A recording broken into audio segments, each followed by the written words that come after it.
So those of you who missed it, and I forgive you if you missed it, I know that Mile Y can't be your all-encompassing thing. If it is your all-encompassing thing, I should be telling you to get help, but instead I'm going to say thank you because it means a lot to me. But for those who missed it, I am no longer doing daily recaps for Mile Y. I am only going to be doing season previews and also some other stuff. Obviously, for our subscribers, we'll have prospect rankings. Those will be up on Monday, by the way. And we'll have a whole bunch of stuff about the Seahawks, the Kraken, the Huskies. I'm going to try my best to make this a daily channel this summer. But for the meantime, or in the meantime, for the meantime works too, I guess, we're only going to be doing the series previews and then some day-to-day stuff. So those daily recaps that you guys love, they're not going away. They're just going to a different channel. I have joined Locked On Sports, me and my buddy Anders Hurst. He's just one person. Anders Hurst and I will be hosting the Locked On Sports postcast for the Seattle Mariners. We are super excited. We are very much hoping to start early next week. There's no firm date just yet.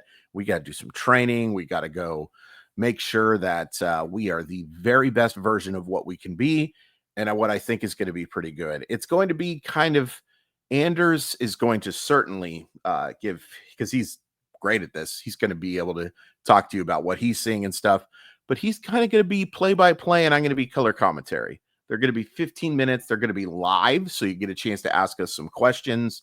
We'd really appreciate you tuning in. There's a link in the description to subscribe. Don't show Locked On Sports this terrible intro.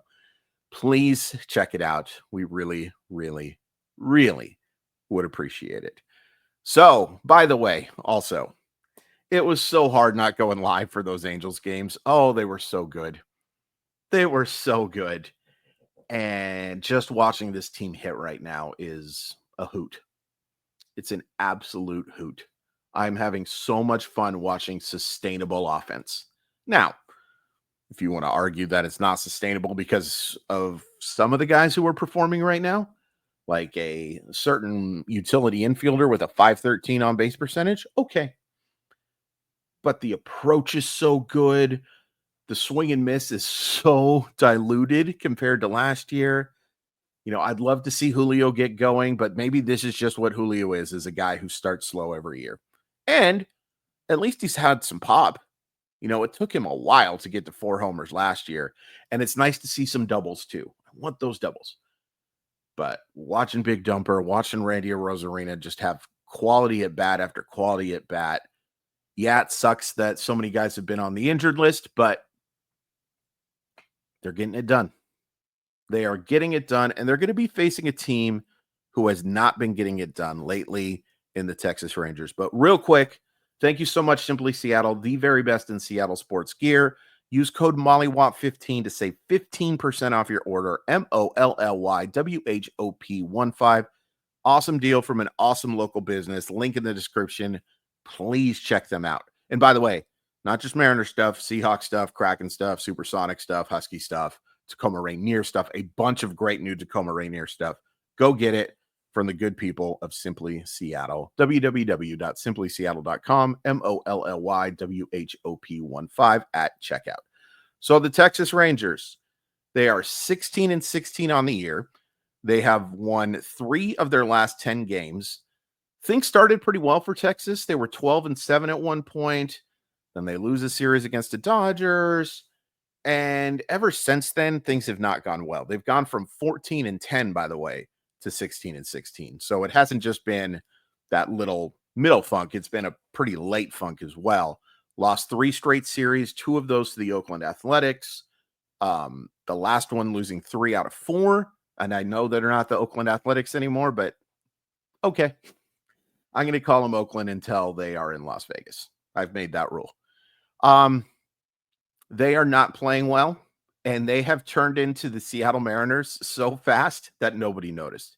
And I'll tell you why in just one sec. Let's take a look at these team stats. So if you take a look at the pitching, it's pretty good. A 3.26 ERA is the 5th best in baseball. A 1.14 whip, which is walks and hits and innings pitched, per inning pitched, of 1.14. That's the third best in baseball, fourth best in baseball, excuse me. And a batting average allowed of 227. That's the sixth best in baseball. That's pretty darn good. Their pitching has held up. Now, we'll talk about their relievers in a second, but their starters have gotten the job done. What hasn't gotten the job done is the offense. They are 29th in baseball in runs scored. They have scored 103 runs. Yikes. They are 24th in batting average at 229. They are 24th in slugging percentage at 367, and their on base percentage. You know, you can talk about runs being the most important. To get there, you need to get on base. A 285 clip helps explain why they've scored so few runs. 32 games, 103 runs. That's just over 3 a game. Wow.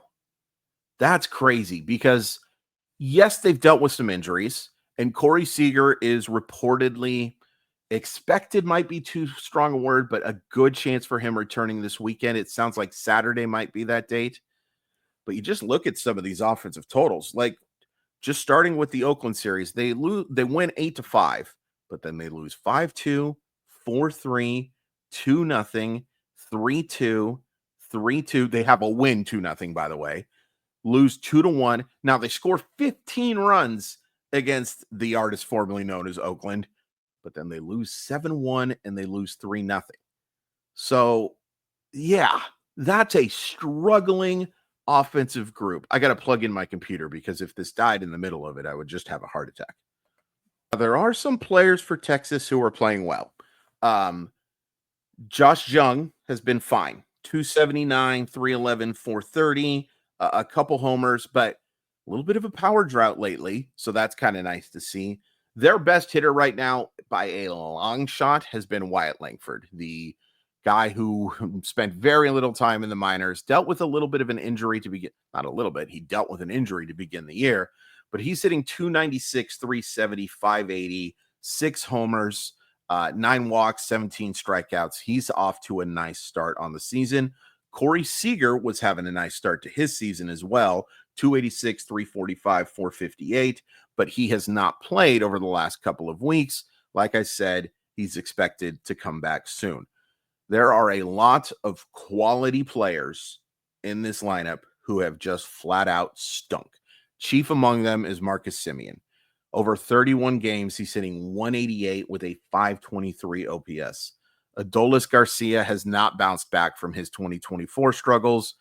He actually leads the team in batting average among qualified players. 218, 275, 391, 4 homers, and 28 strikeouts in 31 games and 110 at bats. Jake Burger, who they acquire from the Marlins, expected to be an upgrade over what they got from Nate Lowe. Not so far. 190, 231, 330, 3 homers, 32 strikeouts, and an even 100 at bats.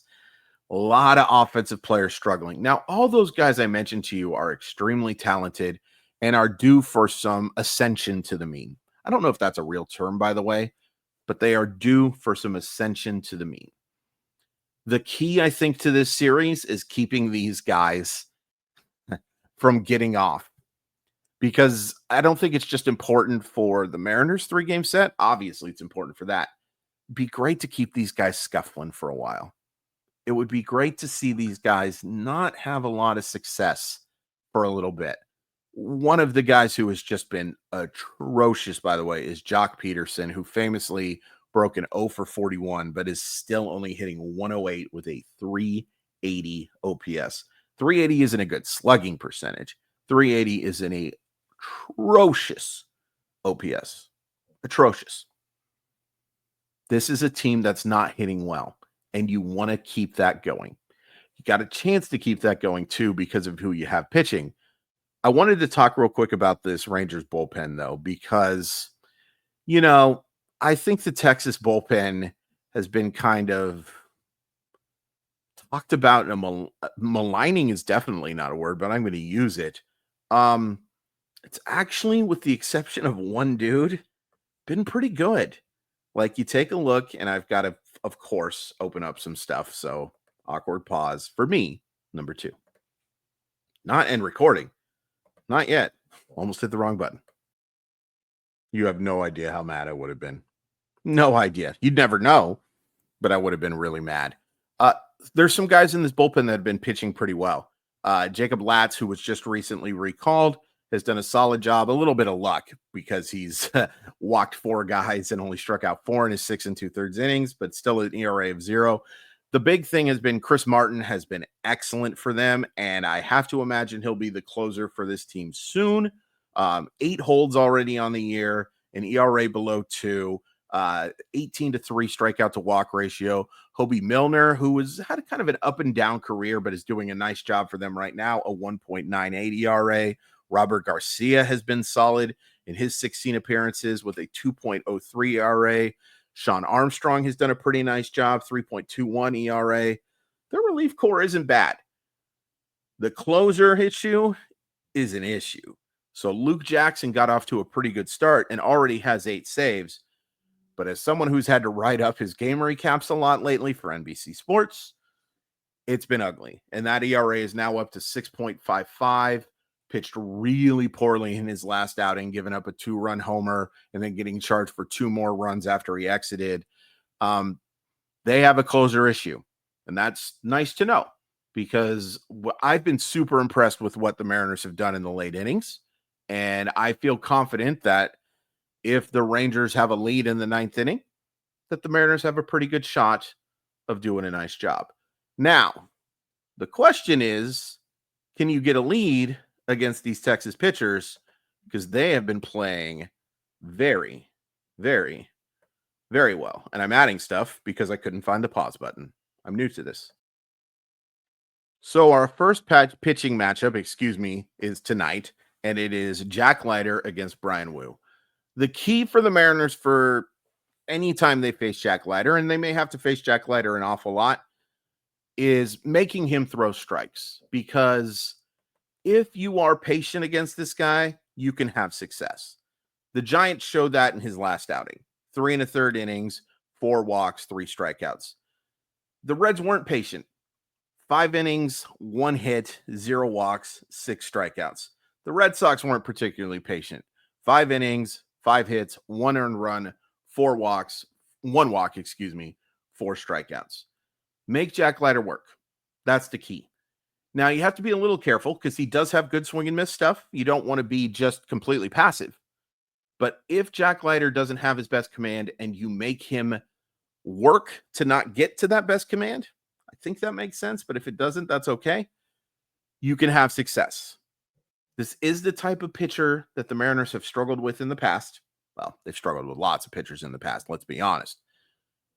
But the key there to me is making Jack Leiter work. Having the same type of approach that they had against Max Meyer and Garrett Crochet. And Jack Leiter isn't those type of pitchers yet. I said Max Meyer, right? Max Meyer and against Garrett Crochet.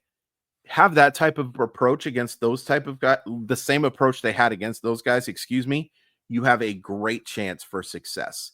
Your second pitching matchup is an interesting one. It's Luis Castillo against Patrick Corbin. Patrick Corbin has been atrocious for the majority of the last 3 years or so. Now, he's actually pitched okay since joining the Rangers. He's here with Kumar Rocker out, with John Gray out. They have dealt with some injuries, but the pitching has been certainly, the starting pitching in particular, has been the strength of the Rangers so far. With Patrick Corbin, it's just time for some regression. I want to see them be more aggressive against Corbin than they are against Leiter when you get that fastball attack. If they do, they should be fine. And then the third matchup is Jacob deGrom against Logan Evans. Jacob deGrom was pretty darn good against them the last time they faced him. Hope for the best. Hope for the best. And really, this is one where you hope you take the first 2 because I'll be very curious to see how Evans does in his first road start. I'm always super nervous about a rookie making his first start on the road, even against a lineup that's struggling. And a lineup especially that's struggling, that's due for that ascension to the mean, the term that doesn't exist that I make exist somehow. If you get those first 2, this game just becomes icing. But this is the one I'm the most nervous for. I think you have the pitching advantage in the first 2 games. Um, I think I believe no, it was against the Blue Jays. But Woo's kind of struggled against the Rangers in the past. I think he's due for some regression in a good way, some ascension. I think this is the great time for it to have that start too. It's a great time to see Brian Wu face off against those Rangers. And then Castillo, I mean, if he pitches even a semblance of how he pitched against Miami, he's going to have a lot of success. So I think because you took the only two, because you got the mini sweep against the Angels, winning the series is very, very nice. Obvious point is obvious. It's probably not as big a deal as it would have been. Now, you go both ways with that. You can say that winning that series now and getting a 4-1 week, that's fantastic. It's so weird, by the way, to only play 5 games in a week. But if you can take one of the 3 and have a 3-2 week with how well you've been playing, it's a good week. It's a good week. It's not a great week. It'll be a little disappointing. But considering how well they've been playing lately, it's okay to lose a series. They've won 7 straight series. Remarkable. It's nice that they got those first 2 of the week, though, against that dreadful Angels team, because this doesn't mean quite as much. Or there's less pressure, is what I should say, for them to win. Do you agree with that? Hit like, hit subscribe, comment, all that good stuff. And again, I'm super excited to get started with the daily recaps over on Locked On. We had a little bit of training today, and I can't wait. I can't wait to get back to doing what I love. And I love this too, don't get me wrong, but I love those daily recaps, and I sure as sugar would love you to check them out over on the new channel. But for now, let's hope for a series win. 1-2 is okay, but we should always be hoping for a series win.